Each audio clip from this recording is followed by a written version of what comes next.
Hi guys, and welcome to another episode of Kabir Considers. In this video, we're going to react to Gabriel Iglesias, How to Tell Latinos Apart. Now, Gabriel Iglesias, he is so funny. Like, I don't know why I've not done any more of his stuff recently. The guy is genuinely one of the funniest comedians on the circuit right now. Like, he's always playing to like massive arenas, like tens of thousands of people. I wonder if he ever comes to the UK. If he does, I'll definitely try and get some tickets to his next show. But yeah, it's going to be fun just to hear, because obviously he's Latino himself. It's going to be fun to hear, you know, because these little nuances, unless you're Latino or you are immersed in that culture, you just won't know about them. I just want to know, how many Latinos in the crowd tonight?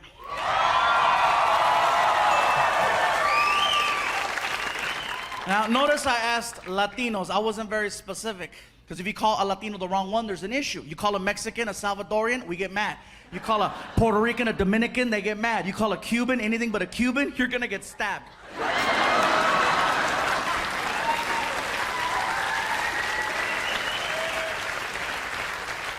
So for everyone here and everyone at home, I have found a way to figure out who's who. It's very easy. All you have to do is listen to the way the person is speaking Spanish. You don't have to understand a single word, just listen to the flow. That'll let you know. For example, Mexicans, when we speak Spanish, we sound high. Seriously, you ask us a question. Really? Is this true? Any Mexicans watching this? Drag it out. Hey bro, how's it going? Pues aquí nomás, hombre. Pues tú sabes, güey. You know, Cubans, I found out Cubans, you guys speak Spanish, like everything means something. It's very serious. You ask a Cuban a question, bro, where you going? Al baño, coño, carajo, why you wanna know? Just asking, dude. It's like, why is he yelling? I don't know. And I found out Puerto Ricans, you guys speak Spanish like there's a time limit. Ask a question, hey bro, what's up? Oh, mira, bro, el otro día estaba con Hitch, me estaba platicando que chacha Benito, yo no sé lo que estaba pasando aquí, no más por ahí. Dame más gasolina. Just fast. Even Mexicans were like, hey, write that down. I mean, it sounds true. Like, based on the audience reaction, like, is this true, Latinos? Quick. Another way is the beverage. The beverage will let you know who you're dealing with. For example, a Mexican's preferred drink of choice is tequila, okay? A Puerto Rican's preferred drink of choice is either Don Q or Coquito, right? And a Cuban's preferred drink of choice is coffee. Now let me tell you how I know about this one. So a few years ago, Martin and I were doing a show at the Improv in Miami, and after the show was over, I was talking to Martin. I said, hey, bro, I said, we got to try out some of this Cuban food everybody's been talking about. It's our first time here. And so we go outside to catch a cab, and when we got in the car, I figured something out, and that is that Cubans come in every color of the rainbow. Cubans and Puerto Ricans, you go from really, really white all the way to freaking navy black, just hardcore. Wesley Snipes, just dark, scuro. El negro. Hardcore, you know what I mean? I didn't know that there was such a thing as a black Cuban, because we get in the car and we're speaking Spanish, and this guy turns around and he's black, and he's like, ¿Dónde quieren ir? Where you wanna go? I'm like, oh my God. It freaked me out. I thought the partition was tinted. I didn't know. So he's yelling at us, ¿Dónde quiere ir? I'm like, dude, why is he yelling? I said, listen, we want to go somewhere to get some authentic Cuban food. Where can we go? And then he takes us to this place called Calle Ocho, which, for everyone at home, Calle Ocho is Spanish for 8th Street, and it's an area where, you know, it's very authentic. And he takes us to this restaurant called La Carreta, okay?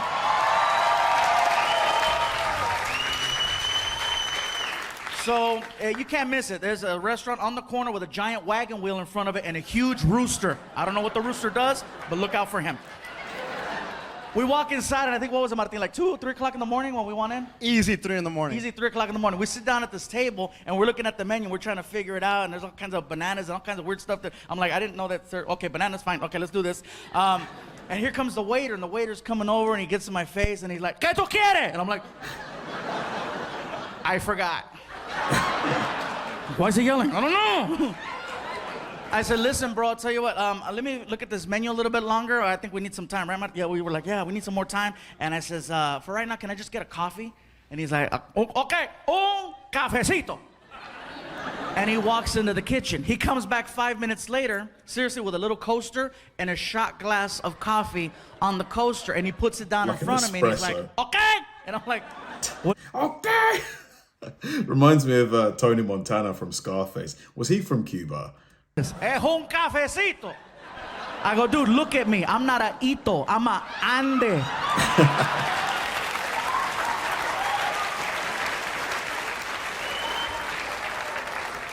And then I started thinking, maybe he knows who I am. I get the joke. Bring the really big guy, the really little cup. You know what I mean?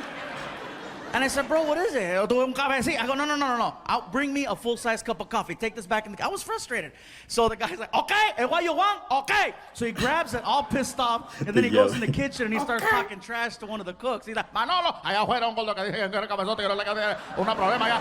And then he comes back with a bowl of Cuban coffee, okay? A bowl. And he puts it down in front of me, and he won't leave the table. He's like, okay. And I'm like, okay. Oh, I get it. He wants me to make sure this is what I want, what I want, right? So I pick up the bowl and I take a little sip of it. And when the coffee hit my tongue, I was like, oh my God, this is the most concentrated coffee I've ever had. Oh, man. It was really, really Should have just took the shot. strong. And then it clicked. That's why they bring you a little shot glass of this stuff. It's like espresso. So now I don't want to look stupid making him take a bowl of coffee back in the kitchen. So I picked it up to my face again and I drank the whole thing. Oh, my God. Well done. I knew I messed up, bro. I knew I messed up because the waiter looked at me and he's like, vaya con Dios. Rest in peace. He goes back in the kitchen. He's like, Manolo, call 911. 10 minutes go by, you guys. I am so wired. That coffee is strong. That is the only way in the world Cubans can make that swim. I'm so curious. I want to try that coffee, man. Because I've had some strong coffee, but that must have been just pure like gas. Like just to drink a bowl of that stuff. Cuba sounds fun. Like I bet the food is amazing. Like I want to try a Cuban sandwich. Like yeah, they look amazing. Gabriel Iglesias, he's hilarious. Like just a great storyteller. The way he tells his stories, just properly carries you along. You never lose interest. Hilarious. Thanks for watching, guys, and I'll see you in the next one.